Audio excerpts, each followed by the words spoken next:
कृष्णाय वासुदेवाय हरये परमात्मने प्रणतक्लेशनाशाय गोविन्दाय नमो नमः।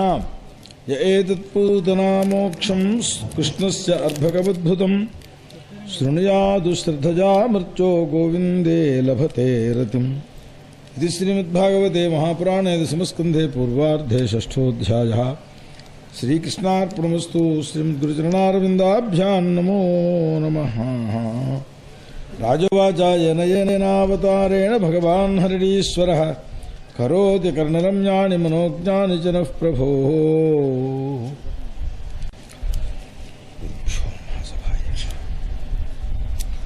సరే, పూతనా మోక్షాన్ని వింటే పరమాత్మ యందు ప్రీతి కలుగుతుంది అని చెప్పారు. నిజమే, ఎంతో దుర్మార్గపాలోచనతో వచ్చిన పూతనను కూడా రక్షించిన వాడు మనం ఆయన మీద కాస్తో కోస్తో భక్తి అని అనా లేకపోయినా ఆయన యందు అనురాగం కలిగి ఉన్నాం. ద్వేషం కూడా లేదు కాబట్టి ఎప్పటికప్పటికి మనకు కూడా అని అందరూ కూడా సంతోషిస్తారు. సరే, ప్రకృతంలోకి వస్తే పరీక్షణ్ మహారాజు గారు అడుగుతున్నారు, ఏ ఏ అవతారాలు ఎత్తినటువంటి వాడే పరమాత్మ, చెవులకు ఇంపైనవి మనస్సును గ్రహించేవి. రెండు లక్షణాలు వాటి. చెవులకు ఇంపైనవి లోకంలో చాలా ఉండవచ్చు, కానీ ఔషధాలే ఉదాహరణ పెట్టుకోవాలి. అన్నిటికీ కూడా నోటికి తినడానికి రుచిగా ఉండవచ్చు, కానీ తిని లోపలికి వెళ్ళిన తర్వాత ఏం చేస్తుందో తెలియదు. తెలియకేమి షుగర్ పేషెంట్కి పంచదార తినడానికి బాగానే ఉంటుంది కదా. అట్లా కాకుండా మనస్సుకి కూడా ప్రీతిపాత్రము కావాలి. మనోజ్ఞత అనేటటువంటిది సర్వేంద్రియ వ్యాపార ఆస్వాద్యమానత్వాన్ని కలిగింపచేస్తుందన్నమాట. అట్లాంటి చరిత్రలు ఎన్నెన్నో చెబుతున్నావయ్యా.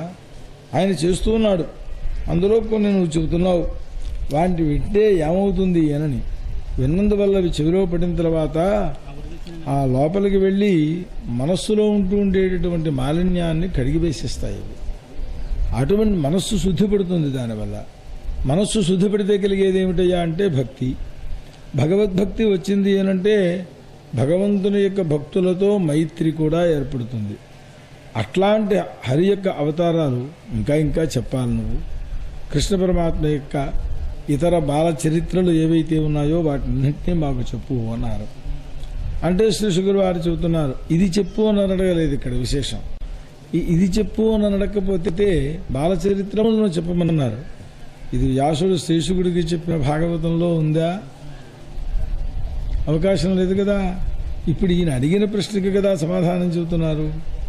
అంచేత ఈ ఇంతమంది శ్రీశుకుల వారితో సహా కలిపి చెప్పితేనే కానీ నిస్సందిగ్ధమైన భాగవతం భక్తుల మనస్సులోకి ఏర్పడదు. కనుక పరిపూర్ణ శ్రద్ధాళువైనటువంటి పరీక్షణ్ మహారాజు విన్న దానిని ఆ తర్వాత సూతులు వారు శౌనకాదులు చెప్పిన తరువాత శౌనకాదులు విన్న దానిని వెనకాలది విడిచిపెట్టకుండా వీళ్ళు ఈ మొత్తాన్నంతని కూడా కలిపి భాగవతము అని గ్రంథరచన చేశారు వ్యాసుడు అని.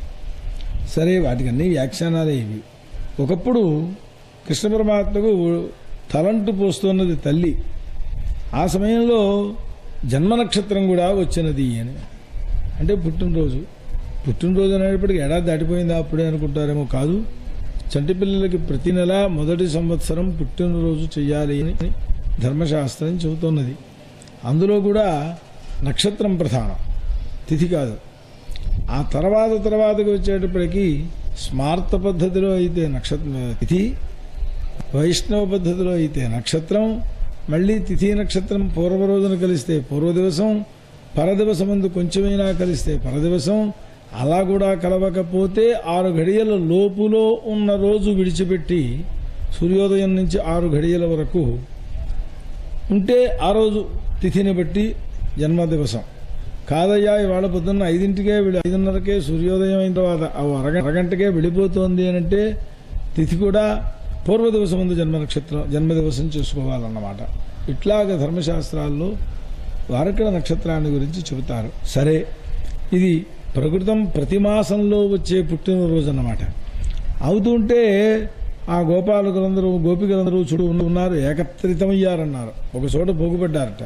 కారణం ఏమిటి అని వాళ్ళ ఇంట్లో వాళ్ళ అబ్బాయి పుట్టినరోజులు ఉంటే ఉండవచ్చుగాక కృష్ణుడు పుట్టినరోజు ప్రధాన భూతం. ప్రధానుడు ఆయన అక్కడ.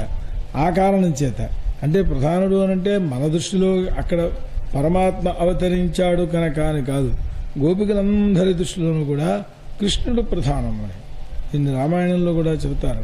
కైకేయీదేవి రాముడు పుట్టిన తరువాత కౌసల్యాదేవి ఇంటికి పూలపట్టలు పంపించడం ప్రారంభించేదిట, మైసూరు పాకాలు పంపించడం ప్రారంభించేది.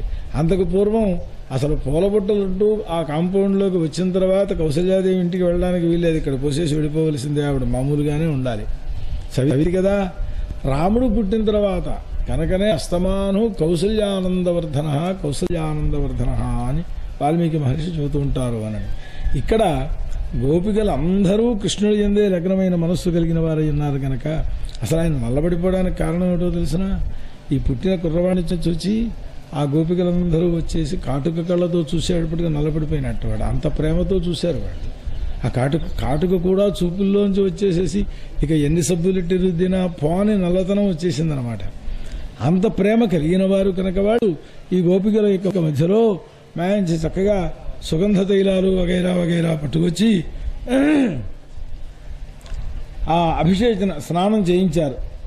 ఆ సమయంలో పుట్టినరోజు అనేప్పుడు మొన్ననే కదా, నెల రోజులే వెళ్ళింది, ఏడాది ఏదో టుమ్రీగా చేద్దాం తర్వాత పెద్ద చేద్దాం అనుకోలేదు. అన్నదానాదులు, బ్రహ్మాండమైనటువంటి బ్రాహ్మణ ఆశీర్వచనములు, తర్వాత పడుక్కున్నాడు పాపం ఆయన. ఆ పడుక్కున్నప్పుడు నిద్రపోగొట్టాలి కదా, దానికోసమని ఏం చేశారయ్యా అని శకటస్య అధః బండికి కింద పాపం ముట్టి కట్టి అందులో పడుకోబెట్టారన్నమాట. వీళ్ళకి అక్కడ కొంపలు లేవు, సంచార జాతులు వీళ్ళు. ఎవరు? ఈ గోపాలకులందరూ కూడా. అయితే ఆ బండి కిందే ఉయ్యాలా కట్టి పడుకోబెట్టారు. సరే పడుకున్నాడు కదా అనుకున్నారు, బాగా వేడినీళ్లు గట్టిగా పోసేసి పడుకోబెడితే మంచి బాగా పడుకుంటారు పిల్లలు. ఏదో చప్పచప్పగా గోరువెచ్చని నీళ్లు పోసామంటే కాదు, చేయబెట్టేటంత వేడి పోయాలి, ఒళ్ళు ఎర్రపడిపోతుంది తలంటూ పోసేటప్పటికి, ముందు నూనెంతా ఇది చేసి. సరే దాంతో ఆయన హాయిగా పడుకున్నాడు. పడుకుంటే ఏమైంది, అబ్బాయి పడుకున్నాడు కనుక వచ్చిన ముత్తైదువులందరికీ కూడా తాంబూలాలు ఇద్దాం, రౌకుల గుడ్డలు పెడదాం, చీరలు పెడదాం, రత్నహారాలు ఇద్దాం. ప్రతి పుట్టినరోజుకి ఇవి మామూలే. వాళ్ళందరినీ సన్మానం చేస్తుంటే ఆ పిల్లవాడు పాపం కొంచెం మెలకు వచ్చింది, లేచాడు. అంటే అప్పటికి కానీ తెమలేదు ఇంకా ఇక్కడ. ఆ ఏడుస్తున్నాడు. ఆ ఏడుస్తూ ఉండేటటువంటి స్థితిలో నిద్రపోయి లేచిన తరువాత పిల్లలకు ఆకలి వేస్తుంది. చంటి పిల్లలు పెంచే సమయంలో ఉండే పురిటాళ్ళందరికీ కూడా ఇది తెలిసినటువంటి మాటే. ఆ స్థితిలో ఇతడు ఎప్పుడైతే ఆకలి వేసి లేచాడో వీళ్ళెవరూ మాట్లాడలేదు. ఆ కుర్రవాడు కాస్త కాళ్ళు చేతులు కదుపుకోవడంలో, చంటి పిల్లలు చూడండి అసలు ఆ కాళ్ళు పట్టుకోలేము మనం, అంత వేగంగా కదిపేస్తూ ఉంటారు. నెలల్లో ఉంటుండే పిల్లలు. ఆ కాలు ఎగరేసాడు. ఎగరేసేటప్పటికీ అడుగున పడుకున్నాడు. ఆ పాదతాడనం ఆ బండికి తగిలింది. పడిగేటప్పటికీ ఆ బండి కాస్త తిరగబడిపోయి ఆ దాని మీద పెట్టుకున్నటువంటి పాత్రలు ఏవైతే ఉన్నాయో, పెరుగు పాలు ఇలాంటివన్నీ కూడా అవన్నీ కింద ఒలిగిపోయినాయి. ఆ పాత్రలన్నీ కింద పడిపోయినాయి. ఉత్సవంలో ఉంటూ ఉండేటటువంటి గోపికలు వీళ్ళెవరూ కూడా ఈ విషయాన్ని దూరంగా ఉండి గమ్ముని చూడలేకపోయారు. చప్పుడైంది. ఇప్పుడు చప్పుడు అయ్యేటప్పటికి మొత్తం అందరూ చక్కగా వచ్చారు. బండిలా ఎలా తిరగబడిపోయిందర్రా అన్నారు. తిరగబడిపోవడం ఏంటి, ముక్కలైపోయింది. ఆశ్చర్యపోయారు. అలా అనుకుంటూ ఉండేటువంటి వాళ్ళే గబగబగబా ఆ బండి దగ్గరికి పరిగెట్టుకు వచ్చారట. వస్తుంటే ఆ ప్రక్కన ఇలాంటి ఫంక్షన్స్ జరుగుతుంటే కుర్రాళ్ళందరూ ఆ పక్కన ఆడుకుంటూ ఉంటారు సహజం. అలాగే ఎడవాళ్ళందరూ హడావిట్లో ఉండగా ఆ కృష్ణ పరమాత్మ దగ్గర ఉంటూ ఆ పక్కన ఆడుకుంటూ ఉండే పిల్లల్ని, ఏమిట్రా ఇది ఎలా వచ్చింది? ఏం లేదు, కృష్ణుడేమో ఇందాక ఏడిచాడు, కాళ్ళు ఎగరేశాడు, ఆ కాలు తగిలింది, బండి తిరగబడిపోయింది అన్నారు వాళ్ళు. పాపం ఉన్న విషయం చెప్పారు వాళ్ళు చూసింది. ఏదో కుర్రాళ్ళు ఇలా అంటారు కానీ అప్పుడంగా బండి తిరగబడిపోతుంది ఏమిటి, మా అబ్బాయి పుడితేను అని ఆవిడ అనుకున్నది. పాపం శ్రద్ధ లేదు, వీళ్ళు చెప్పిన మాట మీద నమ్మకం లేదు. సరే ఆ కృష్ణుని యొక్క బలం ఆ పిల్లలకి తెలుసునో తెలియదో చూశారు. ఈ చుట్టూ వచ్చినటువంటి ఆడవారికి కానీ ఇంచుమించు యశోదకి కానీ ఆయన యొక్క బలం తెలుసుకోవలసిన అవసరం ఇంతవరకు ఇప్పుడు కలగలేదు కనుక వీళ్ళు నమ్మలేదు అన్నారు. అయ్య బాబో, ఇది కూడా ఏదో గ్రహపేడ కాబోలు, ఈ కుర్రాడు పుట్టినప్పటి నుంచి ఇలాంటివి బయలుదేరుతున్నాయి ఏమిటి, మామూలే కదా లోకంలో అనుకోవడం. ఆ ఏడుస్తున్న శిశువుని తీసుకుని, అయ్యా బ్రాహ్మణులు పిలవండి, వేద పండితులు అవకాశంగా ఉన్నారు, ఆశీర్వచనం చేస్తారు అన్నారు. ఆ తర్వాత ఆ కూర్చోబెట్టుకుని పాలిచ్చింది అని. ఈ శకటం ఇదివరకు ఉన్నటువంటి స్వరూపంలో ఎలా వచ్చైతే ఉన్నదో ఆ బ్రాహ్మణులు దధి అక్షత కుశ జలముల చేత ఆ కుర్రవాడికి ఆశీర్వచనాలు చేశారు. సరే ఈ బండిని ఏదో మళ్ళీ అతికారు. దానికి ఏదో పూజలు చేశారు.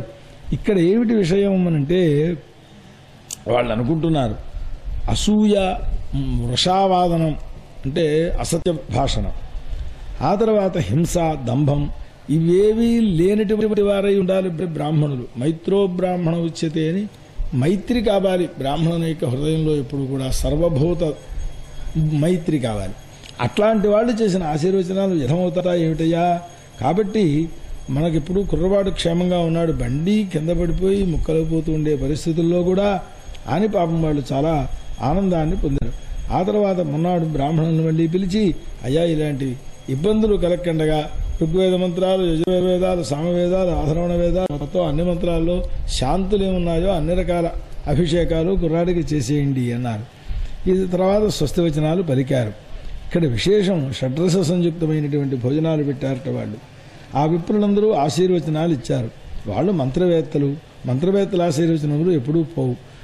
ఇది ఒకప్పటి చరిత్ర. బాలచరిత్రలు చెప్పమన్నాడు, చరిత్ర చెప్పమన్నాడు. చరిత్ర అంటే ఒక్క కథే కాదు కదా, ఒక అంశమే. ఇంకొకప్పుడు ఏమైంది, ఈయన యశోదాంకంలో పడుకుని ఉన్నాడు ఆ కుర్రవాడు నిద్రపోతున్నట్టుగా, లేదా ఆ పిల్లవాడిని ముద్దులు పెట్టుకుంటోంది ఈవిడ. ఆ శిశువు యొక్క భారం అంతకంతకు పెరిగిపోవడం ప్రారంభించింది. కుర్రవాడు పుట్టేటప్పుడు ఏదో 2 కేజీలు 3 కేజీలు ఏదో అంటారు లెక్క. ఆ పుట్టినవాడు నెలలు పెరుగుతున్న కొద్దీ కుర్రాన్ని ఒళ్ళో వేసుకోవడం బరువుగా ఉంది అంటారట. అంటే అలా బరువు అనకూడదమ్మా, తప్పు, కుర్రవాడు బరువు అవడం ఏమిటి అని పెద్దవాళ్ళు కేకెడుతుంటారు వీళ్ళని. ఈవిడ ఒళ్ళో కూర్చునేటప్పటికీ ఈ బరువు లోకంలో పిల్లలు పెరిగినందువల్ల 2 కేజీలు మాంసమో 2 కేజీలు బరువో పెరిగినందువల్ల వచ్చే బరువు కాదు. ఆ దృఢిమను చూసి ఆవిడ పాపం భరించడానికి శక్యం కాకుండా ఆశ్చర్యపోయి నేల మీద పడుకోబెట్టింది ఆ కుర్రవాణ్ణి.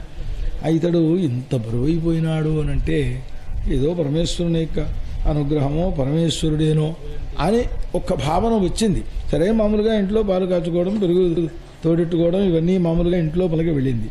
ఈ వెళ్ళినటువంటి సమయంలో తృణావర్తుడు అనేటువంటి రాక్షసుడు ఒకడు, కంసప్రేరితుడు, వాడు ఆ దేవకీదేవి దగ్గర, వసుదేవుడి దగ్గర ఏదో పొరపాటమ్మా ఇలా అయిపోయింది, దొంగ మాటలన్నీ కూడాను, మొన్నటి నుంచి మళ్ళీ ఈ ప్రయత్నం ఎందుకు, నిజంగానే పశ్చాత్తాపడిపోయిన వాడైతేను వచ్చేసాడు. ఈ దైత్యుడు వాడు పంపిస్తే వచ్చాడు. వీడి పేరేమిటి అనంటే తృణముల వలె తృణములతో సహా తిరిగేవాడు అనో ఏదో చెప్పండి, గడ్డిని ఎగరవేసుకుపోయేవాడు మామూలుగా మాటల్లో చెప్పాలంటే. సుడిగాలి వచ్చినప్పుడు ధూళి, గడ్డి, దాంతోపాటుగా ఇంచుమించు చిన్న సైజు రాళ్లు కూడా పైకి ఎగిరిపోతాయి. ఇసుకలు బాగా వ్యాపించిపోయినట్టుగా కనబడుతూ ఉంటాయి సుడిగాలిని కనుక చూసినట్లయితే. అక్కడికి వెళ్ళేటప్పటికి వాడు చక్రవాత రూపేణ అంటారు, అంటే సుడిగాలి రూపంలో వచ్చాడు. అక్కడ ఉంటుండే వ్రజాన్నంతని కూడా తిరిగేశాడు ఒక్కసారి. మొత్తం ధూళితో కప్పిడిపోయింది ఆ వ్రజమంతా కూడా. ఈ కుర్రవాడు ఎక్కడున్నాడో అక్కడికి చక్కా వచ్చి ఈ కుర్రవాడిని పైకెత్తుకుపోవడం అని ప్రారంభించాడు. అంటే శిశువును కూడా ఎత్తుకుపోయేటంతటి సుడిగాలిది. అలా వెళ్ళేటప్పటికి ఆ ఒక్క 2 ఘడియల కాలం, అంటే సుమారుగా 48 నిమిషాలు రజస్సు తమస్సు వ్యాపించిపోయింది దేశమంతా కూడా. ఆ ప్రదేశం యశోదాదేవి ఆ పనులు చేసుకుంటూ ఇంత గాలి వచ్చేసింది, అయ్యాడు మా అబ్బాయి ఇక్కడ ఉన్నాడా జాగ్రత్తగానే అటుకేసి చూసేప్పటికి కుర్రవాడు కనపడలేదు. అయ్యేటప్పటికీ ఆ పీడితమైనటువంటి స్వరూపంతో జనమెవరూ కూడా దీన్ని చూడలేకపోయారు, తనను తానే చుచ్చుకోలేకపోతున్నారట. కళ్ళు తెరిస్తే కదా చూడడం, కళ్ళు తెరిస్తే దుమ్మిడిపోతోంది. అటువంటి స్థితిలో ఈ విధంగా ఉంటుంటే ఈ కుర్రవాడు ఏమైపోయినాడో తెలియక ఆవిడ పాపం ఒక్కసారి నేల మీద పడిపోయింది. అంత దుఃఖం కలిగింది ఆ స్థితిలో. అయ్యేటప్పటికీ ఎదరికి వెళ్ళలేకపోతోంది ఆమె యొక్క దానికి. ఈ కుర్రవాడిని ఎత్తుకుపోయినటువంటి తృణావర్తుడు బరువు అంతకంతకీ పెరుగుతున్నాడు. ఇందాకనే ప్రారంభించాడు కదా, దానికి సూచన అన్నమాట. ఆ బరువు పెరుగుతుంటే చివరికి వెళ్ళలేక ఆ అతని బరువు పోయలేక కింద పడిపోయినాడు. బాగా 1 యోజనమో 2 యోజనాలో బాగా ఎత్తు ఎదిగిన తర్వాత మేఘమండలం, సూర్యమండలం ఇలా వేసుకుని అక్కడ దాకా పట్టుకెళ్ళాడు. ఆ బరువును అక్కడ మొయ్యలేకపోయినాడు. గోదావరి సముద్రంలో ఈద్దామని బయలుదేరి వెళ్ళాడు. 1 మైలు దూరం వెళ్ళిపోయినాడు. అక్కడి నుంచి ఈదడానికి చేతులు పనిచేయలేదు. ఏమైపోతాడు, వదిలేస్తాడు. యోగం బాగుంటే ఎవడైనా వచ్చి రక్షించాలి, లేకపోతే కృష్ణార్పణం. వాడు అంత దూరం వెళ్ళేటప్పటికి ఆకాశం మీద ఎప్పుడైతే ఆ బరువును మొయ్యలేకపోయినాడో వాడు కింద పడిపోయినాడు. పడ్డంలో ఒక రాతి మీద పడ్డాడు. రాతి మీద పడేటప్పటికీ ఇక్కడ ఏడుస్తూ ఉండేటటువంటి గోపికలు, ఈ యశోదాదేవి వీళ్ళందరూ వాడు ఆకాశం మీద నుంచి పెద్ద రాయి మీద పడిపోయినాడు ఎవరో అని చెప్పేసి చూచారు. ఆ పడ్డలో మరి ఏం ప్రమాదం జరిగిందో, ఎలా తగలాలో అలా తగిలిందేమో. ఆ శిల సరిగ్గా తలకాయ మీద పడింది. వీళ్ళు అంటుంటారు హెల్మెట్ పెట్టుకోండి అని. ఎందుకోసం? తలకి దెబ్బ తగిలితే వాడిని కాయడం కష్టం, అందుకోసం. అట్లా వాడు ఆ శిరస్సు కాస్త బద్దలైపోయినటువంటి వాడై పరున్నాడు. పాపం ఈ కృష్ణ బాలుడు పరమాత్మని వాళ్ళు అనుకోరు కదా, వాళ్ళే ఆ పైన వాడి మెడకాయ పట్టుకుని అలా కూర్చుని ఉన్నట్ట. పాపం ఆ పట్టుకుని కూడుకుని ఉండేటప్పటికీ యశోదాదేవికి ఇచ్చారు అని ఆ గోపికలందరూ గోపాలకులు కూడా చాలా సంతోషించారు. కారణం ఏమిటి అని, మృత్యువు దగ్గరికి వెళ్ళి వచ్చేశాడు మన అబ్బాయి. ఇప్పుడు బాలకుడు అంత ప్రమాదం జరిగింది కదా, ఎంత ఎత్తు వెళ్ళిపోయినాడో చూడడానికి వీలు లేనంత ఎత్తు వెళ్ళిపోయినాడు.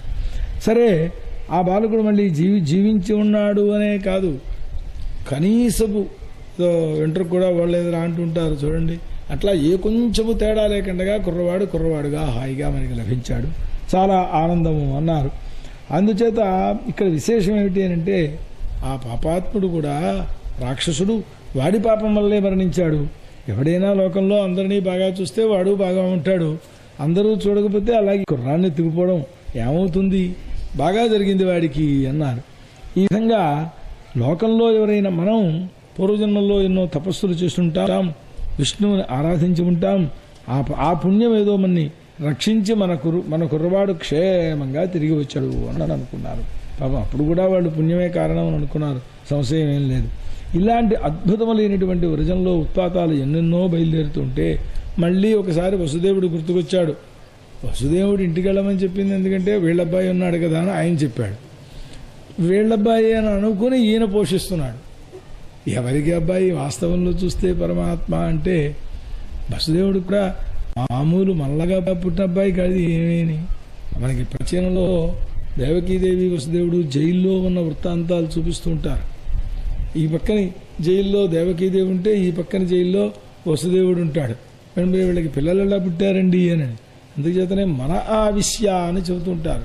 పరమాత్మ వచ్చి వసుదేవుడు మనస్సులో ప్రవేశించాడు అని వ్యాసుల వారు చెప్పే మాట. మనస్సులో ప్రవేశిస్తే ఈవిడి దగ్గరికి ఎలా వచ్చాడు అని ప్రేమమయమైన చూపులతో చూస్తే తాబేలుకి పిల్లల కడుపున ఉండటం లేదా, అలాగే ఆ వీర్యం మళ్ళీ చూపుల ద్వారా వచ్చి ఆ దేవకీదేవిలో ప్రవేశించింది. ఇప్పుడు అబ్బాయి అనాలా కాదనాలా? సరే, నందుడికి ఎలాగా కాదు అనే విషయం అందరికీ తెలుసు. 11వ ఏడు దాటిన తర్వాత ఆయనకి తెలుస్తుంది కదా. అది వాళ్ళు వసుదేవుడు చెప్పిన మాట నిజమే అని అనుకున్నారు. సరే, ఒళ్ళో కూర్చోబెట్టుకున్నారు. యశోదాదేవి మళ్ళీ స్తన్యాన్ని ఇచ్చింది అన్నారు. ఆ యశోదాదేవి స్తన్యం ఇస్తూ ఉంటే ఇది ఇంకోప్పుడు చరిత్ర, అక్కడికి అది అయిపోయింది. ఆ ఒళ్ళో కూర్చోబెట్టుకుని ఒకప్పుడు పాలిస్తూ ఉంటే చంటి పిల్లలు పాపం పాలు తాగుతూ కొంచెం 90% కడుపు నిండిపోయిన తర్వాత ఇలా నోరు తెరిచి ఆవలిస్తారు. అలా ఆవలిస్తున్నాడు ఆయన. ఆ ఆవలించే ముఖంలో జగత్తంతా కనపడడం ప్రారంభించింది. ఈ జగత్ స్వరూపం అంతా కూడా ఆకాశం, భూమి, స్వర్గం, జ్యోతిష్చక్రం చాలా విశేషం. ఇది భూలోకంలోనే ఉండి ఆ లోకాలన్నింటినీ చూచేటటువంటి భాగ్యం కలిగింది అని. ఆ విధంగా సూర్యుడు, చంద్రుడు, అగ్ని, వాయువు, వరుణదేవుడు, ద్వీపాలు, పర్వతములు, నదులు, నదాలు, వనాలు, చరాచర జగత్తు యావత్తు కనపడింది. ఇంకా గట్టిగా మాట్లాడాలంటే ఇక్కడ ఆ మాట అనలేదు కానీ ఇంకో దేవకీదేవి పాలిస్తూ ఉండేటటువంటి రూపం కూడా అందులో కనపడింది. అంత ఆశ్చర్యకరమైనటువంటి స్వరూపం. వణికిపోయింది. ఒకసారి కళ్ళు మూసేసుకుని ఏమిటి నోట్లో కనపడుతోంది, ఎవరు వీడు, ఏమిటి, ఎట్లా కుదురుతుంది ఇదంతా కూడా అని ఇలా మహాశ్చర్య పరవశరాలైపోయింది అన్నారు. ఇది శ్రీమద్భాగవతే దశమస్కందే పూర్వార్ధే సప్తమోధ్యాయ. శ్రీకృష్ణార్పణమస్తు. శ్రీమద్గురుతరనారవిందాభ్యాం నమో నమః. హరయే నమః, హరయే నమః, హరయే నమః. నామకరణం చేసి పెడదాం. ఇలాగా వాళ్ళు కంగారు పెట్టడం లేదు కదా. శ్రీశుకవాచ గర్గః పురోహితో రాజన్ యదూనాం సుమహాతపాః వ్రజం జగామనందస్య వసుదేవ ప్రచోదితః. ఈ గర్గాచార్యులు వారు అనని ఈయన జ్యోతిష్శాస్త్రంలో మహాపురుషుడు, అంటే జ్యోతిష్శాస్త్రకర్త. ఈయన వీళ్ళకి పురోహితుడు, యాదవులకు.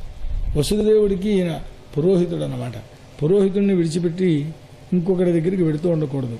చదువుకోవడం కోసమని గురువుగారి దగ్గర చదువులు ఉండగా ఆ చదువుల్ని విడిచిపెట్టేసేసి ఈ చదువే ఇంకోటి దగ్గర చదువుతాను అని వెళ్ళకూడదు.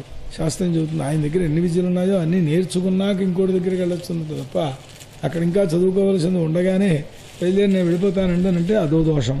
సరే, మొత్తం మీద ఇక్కడ పరిస్థితి ఏమిటి అంటే వసుదేవుణ్ణి కలిశాడు ఆయన. ఆ వసుదేవుని యొక్క ప్రేరణ చేత కుర్రవాళ్ళ దగ్గరికి వచ్చాడు, నందవ్రజానికి వచ్చాడు ఆయన. వస్తే నందుడు మహర్షి మన ఇంటికి వచ్చాడు అన్నాడు, లేచాడు, దండం పెట్టాడు.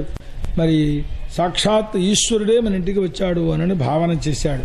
అంటే దాని అర్థం సామాన్యుడు వచ్చినా అటువంటి భావన చేసి ఆతిథ్యాన్ని ఇస్తే మహాత్ముడికి ఆతిథ్యం ఇచ్చిన ఫలం కనబడుతుంది అన్న ధర్మశాస్త్ర వచనానికి వ్యాఖ్యానం అది.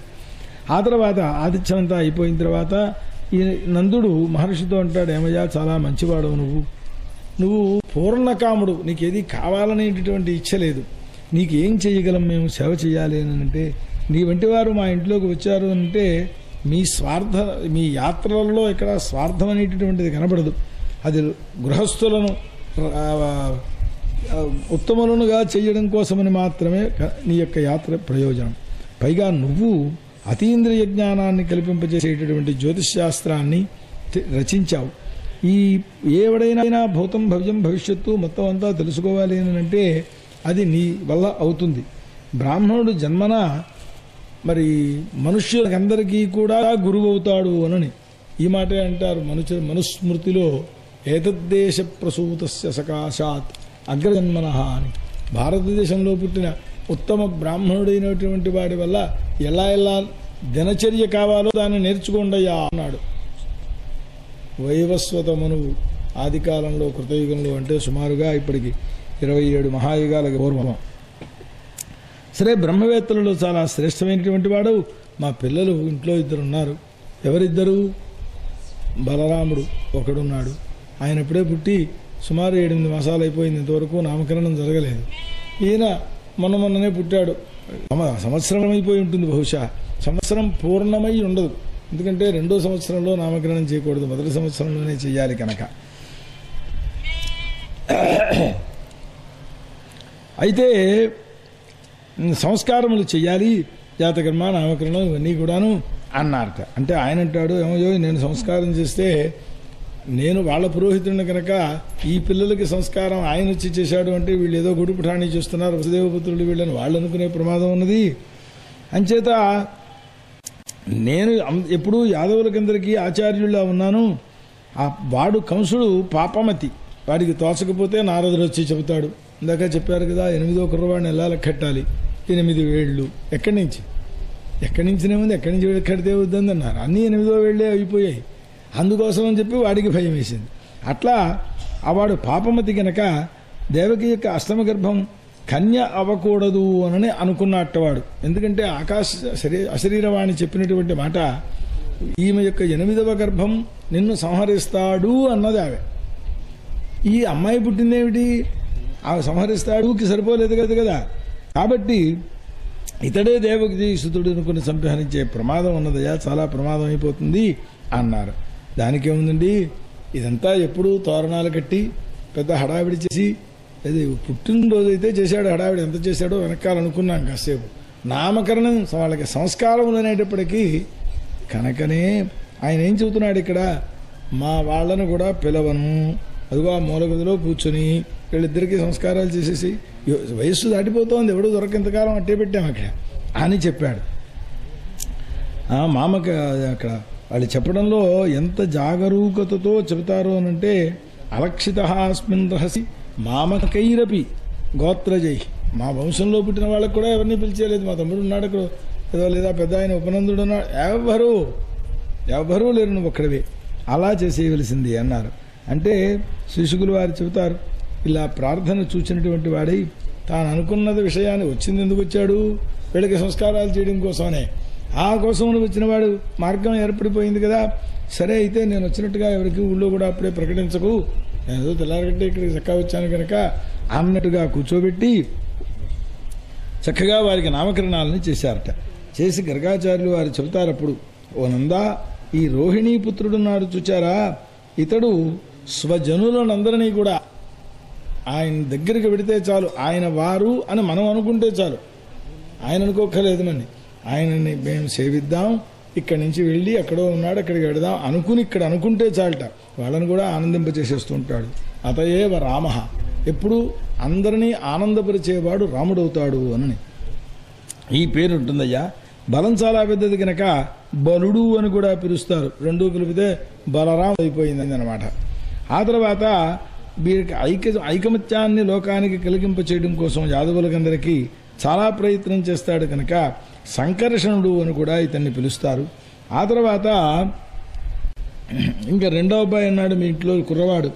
ఇతడికి మాత్రం చిన్న చిన్న రహస్యం ఉంది. ఇతడు కృతయుగంలోకి వచ్చేటప్పటికీ తెల్లవాడుగా ఉంటాడు. శుక్లో రక్తస్తథా పీతః ఇదానీం కృష్ణతాంగతః. ఇతడు తెల్లవాడు ఎర్రవాడు పచ్చవాడు కూడా అవుతాడు. ఇప్పుడు మాత్రం నల్లబడ్డాడు. మరి గోపికలందరూ చూసేశారనుకున్నాం కదా. ఆ స్థితిలో ఇతడికి అతడు చేసే గుణాలు కర్మలు వాటికి సంబంధించినటువంటివి ఎన్నో ఉన్నాయో నాకేదో కొంత తెలిస్తే తెలియవచ్చు, కానీ మిగిలిన వాళ్ళకి ఎవరికి తెలిసేవి కావు. ఇతడు మీకు శ్రేయస్సును కలిగిస్తాడు, అది మాత్రం వాస్తవం. హే గోప గోకులనందన, గోకులాన్నంతని కూడా ఆనందింపచేస్తాడు. ఇతడి వల్ల మీరు ఎన్నో కష్టాలు దాటుతారు. ఇతడు పూర్వకాలంలో ఇతడు సాధువులోని దొంగలు వచ్చి పీడిస్తూ ఉండేటటువంటి సమయంలో రాజ్యం అంతా కూడా అరాజకమైపోయే పరిస్థితి వచ్చినప్పుడు ఇతని యందు చాలా ప్రీతిని చేకూర్చారు. ఆ సాధువులైనటువంటి కూడి ఉన్నారు. ఆ సాధువులందరినీ కూడా ఇతడు రక్షించాడు కనుక ఇతని యందు చాలామంది ప్రీతి కలిగిన వాళ్ళు అయి ఉంటారు. చాలామంది ప్రీతి గల వాళ్ళు అనే మాటకు అర్థం ఏమిటంటే వేశ్యలు రాముణ్ణి ఉపాసన చెయ్యరు. వాళ్ళ ఇళ్లలో ఎప్పుడూ కృష్ణలీలలే ఉండేవి. పూర్వకాలపు పరిస్థితిని కనుక పరిశీలిస్తే భామాకలాపం, కులకలాపం, సీతాకలాపం ఎప్పుడైనా చేశారా వాళ్ళు? ఎక్కడైనా ఉందా? అక్కడికి వచ్చి ఈ విధంగా దొంగలు ఉన్నారు. రామచంద్రుణ్ణి సేవించరు, కృష్ణుని సేవిస్తారు. మా దొంగతన శాస్త్రానికి మూల పురుషుడయ్యా ఈయన అని కుస్తీ పట్లు పెట్టేవాళ్ళు ఉన్నారు. రాముణ్ణి ఉపాసన చేరేవాళ్ళు. కృష్ణుడే మల్లయుద్ధ విశారద. ఇలా ప్రారంభించి బహుజన సంసేవితత్వం అనేటటువంటిది ఒక లక్షణం ఉంది కృష్ణ పరమాత్మ దగ్గర. అంటే రాముడు వేరు కృష్ణుడు వేరు నాండి అంటే వేరా అంటే వేరే, కాదా అంటే కాదే. ఇప్పుడు నేను వేరు ఇక్కడ భాగవతం చెబుతున్నాను, ఇదిగో ఆనకు ఇక్కడ కూర్చున్నో లేదా ఇంటికి వెళ్ళాకో అక్కడికి ఏదో భాష్యం చెబుతాను. ఇదిగో ఆ బ్రాహ్మడు చొక్కా కూడా లేకుండా ఇలా వచ్చి ఇక్కడ కూర్చున్నారు. ఆయన ఈ వేషం చూస్తే ఏదో మామూలు పంతులు గారిలాగే ఉన్నాడు ఆయనను. అక్కడికి వెళ్ళి చూడండి ఏ వేషంలో ఉంటారో ఆయన. మంచి ప్రొఫెసర్ ఆయన. ఇప్పుడు చేస్తున్నారు, నేనంటే రిటైర్ అయ్యాను, వేరు. అప్పుడు ఏమనాలి? స్వరూపం వేరు. అక్కడ ఆయన్ని సేవించే జనం ఆ స్వరూపం వేరు. ఇదిగో మీరు కూడా చొక్కాలు ఇప్పేసి ఇలా కూర్చొని సేవిస్తున్నారు కనుక ఇతనికి ఎటువంటి శత్రువులైనా పరాభవం చేకూర్చలేరు, అంతటి గొప్పవాడిన. అయితే ఓ నందా, ఈ పుత్రుడు ఇతడి యొక్క గుణముల చేత, ఐశ్వర్యముల చేత, కీర్తి చేత సాక్షాత్ పోలిక పోల్చాలి అనంటే నారాయణుడు ఒక్కడే పోలిక ఈ కుర్రవాడికి అన్నాడు. అంటే మనకైతే ఆయన చెప్పేవన్నీ నిజాలు చెప్పేస్తున్నాడు అని అనుకుంటాం. పాపం ఆయనకి తెలియదు కదా పోలిక అని అన్నాడు ఒక మాట. అందుచేత సావధానంతో ఇతన్ని జాగ్రత్తగా పరిపాలన చేస్తూ ఉండబోయా నువ్వు అని చెప్పి ఆ నందుడు ఇతడు చెప్పిన మాటల్ని విని, అంటే నాకు ఇలాంటి కొడుకు పుట్టాడన్నమాట, ఇంకా నాకు కావలసిందే ఉంది అని ఆత్మానం పూర్ణకామం మేని, అన్ని కోరికలు సిద్ధించిపోయినాయి అని అనుకున్నారు. ఆ తర్వాత అతడికి కృష్ణ అని పేరు పెట్టారు, నల్లగా ఉన్నాడు కనుక అని. ఏదో పైకి చెప్పే మాట, అసలు అర్థములు వేరే. కర్షతి, సర్వహృదయములను ఆకర్షించుకునేటటువంటి వాడు కనుక కృష్ణ అని పేరు పెట్టారు. సరే, వీళ్ళిద్దరూ కూడా కొంతకాలం అయ్యేటప్పటికీ మోకాళ్ళ మీద పాకడం వచ్చింది వాళ్ళకి. మా వాడికి మోకాళ్ళ మీద పాకడం రాలేదండి, పొట్ట మీద ఈడ్చుకుని పాకుతున్నాడు అంటారు. వాడికి కూడా కొంతకాలం అయ్యేప్పటికి మోకాళ్ళ మీద వస్తుంది. మోకాళ్ళ మీద పాకడం అనేటటువంటి లక్షణం కొంచెం ఉత్తమ లక్షణం. పొట్టతో డేకడం అనేది కొంచెం తక్కువ లక్షణం ఆ సాముద్రిక దృష్ట్యా చూసినట్లయితే. సరే, ఈ విధంగా ఉంటుంటే వీళ్ళు మరి పాకడం వచ్చిన తర్వాత పిల్లల్ని పట్టుకోవడం ఎంత కష్టమో లోకానికి అంతకీ తెలుసు. వీళ్ళకి కొంపాగోడు లేకపోతే మార్బుల్స్ తోటి గచ్చులు ఇవేం లేవు అక్కడ. అయ్యేటప్పటికి ఏమవుతోంది, ఆ కర్దములు బురదలు వాటిలోనూ కూడా ఇప్పుడు అలా పాకేస్తూనే ఉన్నారు. అందరూ చూస్తున్నారు. ఈ చేతుల్ని కాళ్ళని చప్పుళ్ళు చేయడం, ఆ చేతి వీటికి కట్టిన ఆభరణాలు ఏదో బురదలో తొలుతాడు కదా, ఎందుకే ఆభరణాలు అని ఊరుకోరు. ఎప్పుడు ఆభరణాలు ఉండవలసినవే, వాటి దారి వాటిదే బట్టలు కట్టుకోవాలి, మాసిపోతూ ఉండాలి, మళ్ళీ ఉతుక్కుని మంచిగా చేసుకుంటూ ఉండాలి, లోక స్వభావం. అందుచేత వీళ్ళు మహాసంతోషంతో కూడుకున్నటువంటి వారై ఆ వెడుతూ ఉండేటటువంటి స్వరూపాన్ని వాళ్ళు అలా పాకుతుంటే వెనకాల వెడుతున్నారు. 4-3 అడుగులు వాళ్ళతో పాటుగాను. యశోద వీళ్ళు పాకి యశోద దగ్గరికి, రోహిణి దగ్గరికి వాళ్ళు చక్కా వస్తున్నారు. ఎంతమంది దగ్గర ఉన్నా తల్లి కనపడితే ఆ తల్లి దగ్గరికి ఎగిరి వెళ్ళిపోతారు, మనం ఎత్తుకున్నప్పటికీ కూడాను. అది స్వభావం. ఆ తల్లులు కూడా తమ చుతులు ఇలా పాకి వస్తుంటే చూచేటప్పటికీ వాళ్ళని చేతులతో పైకెత్తేసేసుకుని ముఖంలో దీని పేరు ముద్దులు పెట్టేసేసుకుని వాళ్ళకి స్తన్యాన్ని ఇచ్చేస్తున్నారు. బట్టలు మాసిపోతాయే, ఆ బట్టలతో ఇస్తావేమిటి? వెనకాల నుంచి ముసలాళ్ళు అంటుంటారు ఒక్కొక్కప్పుడు, మాసిపోతాయనే దృష్టి ఉంటే పుత్రప్రేమ పరిపూర్ణమైనట్టు కాదు అక్కడ. ఆ విధంగా ఇచ్చేసేస్తున్నారు. వాళ్ళ ముఖాలను చూచి చాలా అల్పదశనం అని వర్ణిస్తారు. చిన్న చిన్న పళ్ళు వస్తూ ఉన్నాయన్నమాట ఆ వయస్సులో. అంటే ఇంచుమించుగా 6 మాసాలు 7 మాసాలు అనే వయస్సు అనేది. ఆ తర్వాత ఇంకొకప్పుడు వాళ్ళు శిశులీలను ఎన్నో చూపించారట ఆ ఆడవారి దగ్గర. కొంచెం పెరిగారు, తోకలు పట్టుకునేవారట. ఇంకా అంటే పరుగు పెట్టే వయస్సు రాలేదు, దూడలన్నీ ఇంట్లో ఉంటాయి, ఆ దూడలు తోకలు పట్టుకునేటువంటి వారు. ఆ వత్సలు అటు ఇటు కదులుతుంటే వీళ్ళు మాత్రం మరి సామాన్యులైన వారు కాదు కదా, బలవంతులు, వాటిని నిగ్రహించేటటువంటి స్వరూపంతో ఉన్నారు. ఈ విధంగా చూస్తుంటే ఆ కొంపలు అంటే వాళ్ళు ఉండే నివేశనాలను విడిచిపెట్టేసేసి కృష్ణుడి దగ్గరికి ఖాళీ సమయం అంతా వచ్చేసేవారట వ్రజంలో ఉండే వాళ్ళందరూ కూడా.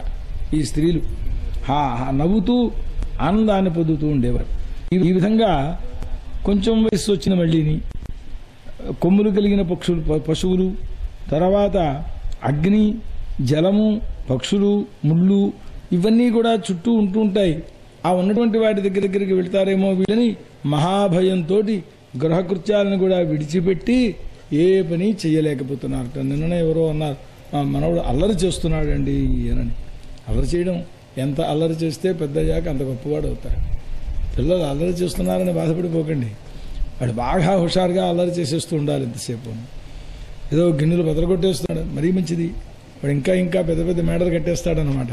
అంటే అయితే దుష్ట మార్గంలోకి వెళ్లకుండా వాళ్ళని సన్మార్గంలోకి మళ్లించుకోవాలి. ఇదే దుష్ట మార్గంలోకి పెడితే బుర్రలు బద్దలు కొడతాడు, గిన్నెలు బద్దలు కొట్టాడు ఎప్పుడైతే, అది ప్రమాదం. గార్హస్థ్యంలో సుఖం ఉందండి అన్నారు. నిజంగా మరి ఆ యోగేశ్వరులు బ్రహ్మానందం ఏమనుభవిస్తారో మనకైతే తెలియదు. గృహస్థ మార్గంలో చూస్తే ఆ చంటి పిల్లలు పాకుతుంటే తెత్త అని మాట రాకుండా మాట్లాడుతుంటే మా అబ్బాయికి మాటలు వచ్చి తెత్త అంటే అత్త అన్నాడండి అంటారు వీళ్ళు. ఏదో ఆనందం, ఆ పరాకాష్టానందం అంటే అదే, అంతకంటే కావలసినది ఉన్నది కనుక ఆ శ్రీశుకులు వారు చెబుతున్నారు. ఈ విధంగా స్వల్పమైన కాలంలోనే వీళ్ళు పాపం మోకాళ్ళు బాగా చెక్కుకుపోయినట్టుగా పాకేశారు. అది అయిపోయిన తర్వాత కాళ్లతోటి నిమ్మడంగా నడవడం ప్రారంభించారన్నమాట. నడకలు వచ్చాయి. ఆ వస్తుంటే వాళ్ళ సమవయస్కులైనటువంటి పిల్లలతో ఆ వ్రజంలో ఉండే స్త్రీలందరినీ మోహింపచేస్తూ ఉండేటువంటి వారై ఆడుకున్నారు వాళ్ళు. ఆ గోపికలు కృష్ణ పరమాత్మ యొక్క ప్రతి చేష్ట వాళ్ళకు పాట. మరి కవులు ఎంతమంది ఉన్నారో తెలియదు కానీ ఇవన్నీ పాటలుగా రాసేశారేమో, లేదా వాళ్లే పాటలుగా కట్టేసుకున్నారో పాడేయడం ప్రారంభించారు. ఈ కౌమార చాంచల్యాన్ని చూచి యశోదాదేవి దగ్గరికి వెళ్ళి, ఈ కుర్రవాడు అంటే అల్లర్లు చేయడం ప్రారంభిస్తే, ఓ యశోద, మీ కృష్ణుడు నాడు ఆ నడకలతో 3 సంవత్సరాలు వచ్చాయి. ఆ వచ్చినప్పుడు ఆ కుర్రవాళ్ళు ఏం చేస్తున్నారంటే వెళ్ళిపోయి వాళ్ళ ఇంట్లో దోళ్లను విప్పేస్తే ఆవుల పాలు తాగేస్తే సాయంకాలానికి ఉండవు. ఇది వీళ్ళు చూసుకోలేదు, ఇదిగో దూడలను విడిచిపెట్టేస్తున్నాడు. ఆ తర్వాత దొంగతనం ఉపాయాలు ఎన్ని పొందాలో అన్నీ పొందేసేసి ఉట్టిమే పెట్టుకున్నారు పెరుగు పాపం. దానికేముందని ఒక పెద్ద రోలు అక్కడ ఉంటే 2 రాని 4 కలిసి దొల్లించేసి నిలబెట్టేసి దాని మీద కూర్చుని ఆ వెన్నముద్దల్ని లాగేసేసేయడం. ఈ విధంగా చేస్తూ ఫోన్లే తిన్నాడు కుర్రాడు, ఎంత తింటాడు, అందుకు భయపడ్డం ఎందుకు అనుకుందామా అంటే మిగిలిపోయిన కొండలో ఉన్న వెన్నంతా కోతులకు పడేస్తున్నాడు. ఇది ఎక్కడ ప్రారంభం? కోతులకు పడేయడం ప్రారంభిస్తే ఎక్కడైనా తెములుతుందా? ఎందుకు అని ఓ మహానుభావుడు అంటాడు ఇలా చెప్పినప్పుడు, పూర్వంలో వీళ్ళు వానరులుగా నాకు ఉపకారం చేశారు, వాళ్ళకి సంతోషపరుద్దాము అని. ఈ విధంగా ఈ అంతా తినడు, ఒకప్పుడు తినడు, పైగా ఏం చేస్తాడు, ఆ కొండ బదులు కొట్టేస్తాడు. ఒకవేళ దొరకకపోతే కర్రలు ఉంటాయి కదా, దండం మీద ఆరేసుకునే కర్రలు, అలాంటివో పట్టుకొచ్చి అవి దొరకకపోతే రాళ్ళు తీసుకుని వాటిని భేదనం చేసేస్తున్నాడమ్మా. కోపం వచ్చి లేదంటే అక్కడ ఉంటుండే చంటి పిల్లలు వాళ్ళు ఎవరో ఉంటారు కదా, వాడిని రెక్కేయడం, వాడుకు యోమని ఏడుస్తుంటాడు, వీడు పడడం.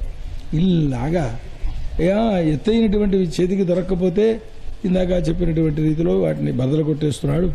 చీకట్లో మా కొండెక్కడో దాచుకుంటే ఏం చేస్తాడు, వెళ్తున్నప్పుడే చూసేస్తాడట, ఆ చీకట్లో వచ్చి అవి తినేసేసి పాడు చేసేస్తూ ఉంటాడు.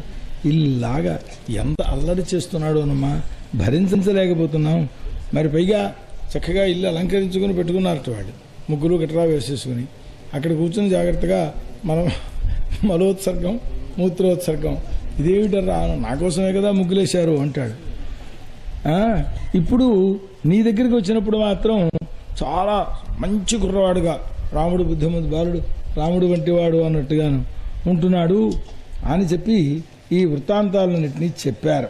అనేటప్పటికీ తల్లితో చూస్తున్నారని ఈయన భయపడిపోతూ పాపం బెదురుగా మూల నక్కి కూర్చుంటే అతన్ని చేతితో పట్టుకుని, ఇంద్రా ఇలాంటి పనులు చేస్తున్నావా, మట్టి తింటున్నావా లేదా కొండ అని ఇలా ఇవేవో రకరకాలుగా ఆవిడ చెప్పింది. చూడు బలరాముడు కూడా ఆ మాటే చూస్తున్నాడు నేను అని. పాపం అతన్ని మాత్రం ఏమీ అనలేకపోతోందట వీళ్ళు చెప్పిన ఈ కంప్లైంట్స్ అన్నిటికీ.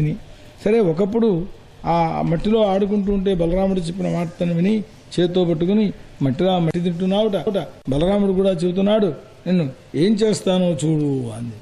అంటే అమ్మా వీళ్ళందరూ అబద్ధం ఆడేస్తున్నారు అన్నాడు. ఎందుకంటే ఆయన ఒక్కడే సత్యం, మిగిలినవి సత్యం కాదు. చంటి పిల్లలు కూడా అలా అంటారు కదా, నేను అలా అన్నవాడినే. మా అమ్మ చెప్పేది నాకు, ఇంత పటికి బెల్లం మామూలు బెల్లం ముక్కలు తీసేసుకుని దొంగతనంగా బుగ్గ నెట్టేసుకోవడం. ఈ బుగ్గ ఏమవుతుంది, ఎత్తొస్తుంది. ఏమిట్రా తింటున్నావు, ఏండాడు ఏం లేదు, మాట రావటం లేదు. ఇలాగా అందరూ ఆ బాల్య స్వభావం అన్నమాట. ఆ మట్టి తిన్నావుట అంటే చూడు నేను సత్యాన్ని పలుకుతున్నాను, కావాలంటే నా నోట్లో మట్టి ఉందేమో చూడు అన్నాడు. అనేటప్పటికి తెరువు ముఖం ఉంది ఆవిడ, పాపం ముఖం తెరిచాడు. చేస్తే అతడు సర్వ బాలక రూపాన్ని ధరించాడు. కానీ వారు కూడా ఆ ముఖాన్ని ప్రసారణం చేసేటప్పటికీ స్థావర జంగమాత్మకమైనటువంటి సర్వ జగత్తు కూడా సాతత్ర దదృశే విశ్వం జగత్ స్థాస్ను చ ఖం దిశ. జగత్ స్థాస్ను రెండు పదాలు అక్కడ. జగత్ అంటే కదిలేదని అర్థం, స్థాస్ను అంటే స్థిరంగా ఉండేది అని అర్థం. పర్వతాలు, చెట్లు, చాములు, భూములు ఇలాంటివన్నీ, అట్లాగే నడిచేటువంటి మనుషులు, దేవతలు, సర్వము, జ్యోతిశ్చక్రం, జలం, తేజ, నభస్వాన్, ఆకాశం, వాయువులు, వియత్, ఇవన్నీ చూస్తూనే ఉంది అన్నారు.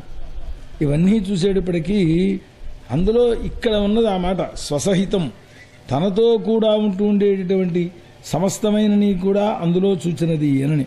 అందులో తాను నోరు చూస్తూ ఉండేటటువంటి రూపం ఏదైతే ఉన్నదో అది కూడా ఆ అర్భకుడిని, ఇంకో అర్భకుడు, ఇంకో యశోద అందులో కనపడుతున్నారన్నమాట. ఈ విధంగా ఉండేటప్పటికీ చాలా కంగారు పడిపోయింది. ఇది ఆత్మయోగం అంతా ఇందులో కనపడిపోయింది ఆవిడకి. ఇది బుద్ధిమోహమా, లేకపోతే ఇతడు ఎవడైనా పరమాత్మ లాంటి వాడు మన్నిట్లో వచ్చాడా? ఇది దుర్విభావ్యం. అయ్యా, ఈ జగత్తంతా ఏ పరమాత్మను ఆశ్రయించుకున్నదో ఆయనకొక్కసారి ఆయన పాదాలకు నమస్కారం చేస్తున్నాను అనుకుని, నేను లేదా ఇది నాది, ఇతడు నా భర్త, ఇతడు నా కొడుకు, ఈ మొదలైనటువంటి ఆలోచనలన్నీ కూడా కల్పన మాత్రమే. ఆ కృష్ణ పరమాత్మ యొక్క మూలం వల్లే వచ్చాయి ఇవన్నీ కూడా. ఆ చరణానికి నమస్కారం అని. ఎందువల్లంటే ఆయన మాయ ఇది బాగానే ఉన్నది. తత్వం తెలిసిపోయింది ఈమెకు. అది చూసినటువంటి వాడే ఏమ్మా ఏమైనా కనపడిందా మట్టి అని అడిగాడు. స్వమాయను మళ్ళీ మోహింపజేసి ఇదంతా మర్చిపోయింది ఆవిడ. సరేదా నైనా ఏదో వాళ్ళు అన్నారని అడిగాను అని మళ్ళీ ఒళ్ళో కూర్చోబెట్టుకున్నది అని. ఈ విధంగా వేదోపనిషద్గీయమానమైనటువంటి పరమాత్మ యొక్క స్వరూపాన్ని తన పుత్రుడు అని అనుకున్నది. పరీక్షణ్ మహారాజు అడుగుతున్నారు, ఏమయ్యా నందుడు యశోద ఎంత పుణ్యం చేశారు? ఎందుకంటే సాక్షాత్తు ఆవిడ దగ్గర కూర్చుని, మరి అది సామాన్యమైన విషయం కాదు కదా. ఇప్పటికి కూడా కవులు ఆ యశోదానందుల యొక్క కీర్తిని గానం చేస్తుంటారు. ఆయన మరి బలరాముని యొక్క బాలచరిత్రాలు చాలా ఉన్నాయి. ఆ తల్లిదండ్రులు ఎంత ఆనందాన్ని పొందారో, వారిని ఈశ్వరుడుగా మాత్రం తెలుసుకోలేదు మా అబ్బాయిలే అని అనుకుంటున్నారు వాళ్ళు కదా అని అన్నారు. అంటే నాయనా వీళ్ళు సామాన్యులు కాదు, అష్టవసువులలో ద్రోణుడనే పేరు కలిగినటువంటి వసువు ఉన్నాడు, ధర అనే భార్యను. వాళ్ళు బ్రహ్మదేవుని యొక్క ఆజ్ఞను పరిపాలిస్తూ ఉన్నారు. అయితే వాళ్ళు అడిగారట, భూతలంలో పుడతాం బాగానే ఉన్నది, మాకు పరమేశ్వరుని యందు భక్తి కలగాలప్పుడు కూడా ఇదే పుడతాము అని అన్నారు. సరే ఎందుకయ్యా భక్తి ఇప్పుడు మీకు అన్నాడు. దుర్గమమైనటువంటి ఈ సంసార సముద్రంలోంచి దాటతాం కనుక అని. తథాస్తు అన్నాడు ఆయన. పాపం ఆ ద్రోణుడు వసువుగా, ఆ ద్రోణుడనే వసువే ఇక్కడ నందుడనేటువంటి పేరుతో జన్మించాడయ్యా. అతడి భార్య యశోద ఈ విధంగా యశోదగా జన్మించింది ఇక్కడ.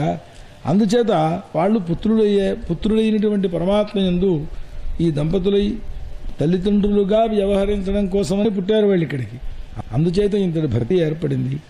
భగవంతుడు కృష్ణుడు ఆయన కూడా బ్రహ్మదేవుని యొక్క వాక్యాన్ని సత్యం చేయడం కోసమని బలరాముడితో సహా ఆ నందవ్రజంలో ఉండి అనేక రకములైనటువంటి లీలలతో వాళ్ళకి సంతోషాన్ని కలిగింపచేశారు అని. ఇది శ్రీమద్భాగవతే దశమస్కందే పూర్వార్ధే అష్టమోధ్యాయ. శ్రీకృష్ణార్పణమస్తు. శ్రీకృష్ణారవిందాభ్యాం నమో నమః. హరయే నమః. శ్రీశుకోవాచ ఏకదా గృహదాసీషు యశోదానందగేహిని కర్మాంతరనియుక్తాసు నిర్మమంథస్వయం దధీ. స్వస్తి.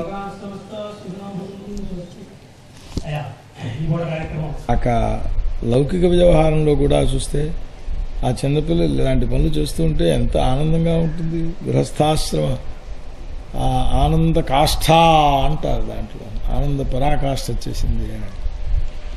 సరే ఒకప్పుడు శిశుకులు వారు చెబుతున్నారు, నందపత్ని అయినటువంటి యశోద దాసులందరూ అన్యకర్మల్లో ఉండగా ఎవరెవరో ఏవో పనులు చేస్తున్నారు, పెరుగు స్వయంగా మథించడం ప్రారంభించింది అన్నారు.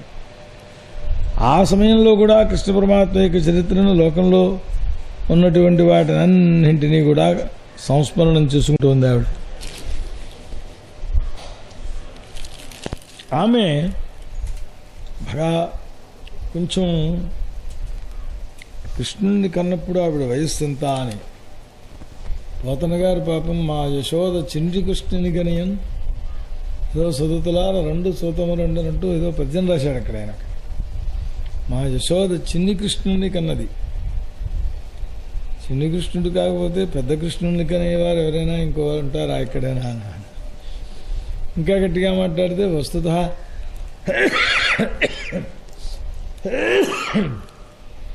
ఆయన పుట్టినప్పుడు చిన్ని కృష్ణుడుగా పుట్టలేదు. ఇందాక వర్ణించారు కదా, చతుర్భుజం చక్కెర కదా ఉదాయుధం అని చెప్పేసేసి. అంటే దాని తాత్పర్యం ఏమిటయ్యా అంటే, చిన్ని అనే శబ్దానికి ఋతుబాధ, ఆ ఋతు సమయాలు పోయినటువంటి వయస్సు కలిగిన స్త్రీ అని అర్థంట. చిన్నిస్తూ విగతార్తవా అని చిన్ని అనే శబ్దానికి ఇంకా నెలసరి దూరంగా ఉండడం అనే ప్రసక్తి లేని వయస్సు వచ్చినప్పుడు అని. అటువంటి వయస్సులో కన్నీవిడ ఈ పిల్లవాడిని. ఎలా గ్రహించాడు పోతన గారికి? ఎలా తెలిసింది? ఎక్కడ యశోద వయస్సు చెప్పినట్లేదే. ఎందుకో కారణాలు ఇవన్నమాట. అక్కడ ఏమిటి విశేషం? మామూలుగా చిన్న వయస్సులో ఉండి బాగా లావైపోయేటువంటి వారు తక్కువ. పెళ్లికి వేసుకున్నప్పుడు పాపం సనంగానే ఉన్నది ఈవిడ. తర్వాత 8 గజాల చీర కూడా సరిపోవటం లేదు. అది ఎలా తెలుస్తోంది ఆ మాట అంటే, క్షౌమం వాస పృథుకటి తటే, విస్తీర్ణమైన ఆ కటిభాగమేమో ఇప్పుడు ఆ స్థితి. కృష్ణుడు పుట్టినటువంటి 4వ ఏడే కదా ఇంకా వర్ణిస్తున్నారు, 5 దాకా రాలేదు. అంటే పృథులమైన ఆ కటితటము, సూత్రనద్ధం పుత్రస్నేహ స్నుతకుచయుగం జాతకం పంచ శుభ్రూహు. ఆ కటితటము స్తనతటము కూడా దధిమథనం చేసేటప్పుడు కదులుతూ ఉన్నది. కదలడం అంటే ఇలా తిరిగితే కదులుతుంది కదా అనే కదలడం కాదు. కొంతమంది నడుస్తూ ఉంటే వాటి యొక్క కంపములు వేరుగా కనపడుతూ ఉండేటటువంటి వయస్సు అన్నమాట. బాగా 50-60 వచ్చేసాయి. అయితే వాళ్ళకి 50-60 అంటే అది ఇంచుమించుగా మధ్య వయస్సు లాంటిది. కారణం ఏమిటంటే, కృష్ణ పరమాత్మ యొక్క అవతార పరిసమాప్తిని వర్ణించినప్పుడు 125వ సంవత్సరంలో అని వర్ణిస్తారు. మహాభారత యుద్ధం జరిగినప్పుడు 90 ఏళ్లు పైగా ఉన్నాయి ధర్మరాజు గారికి. 89 పట్టాభిషేకం అయినప్పుడు ధర్మరాజు గారి వయస్సు కనుక ఆ పృథుకటి తటం కలిగి ఉన్నది అని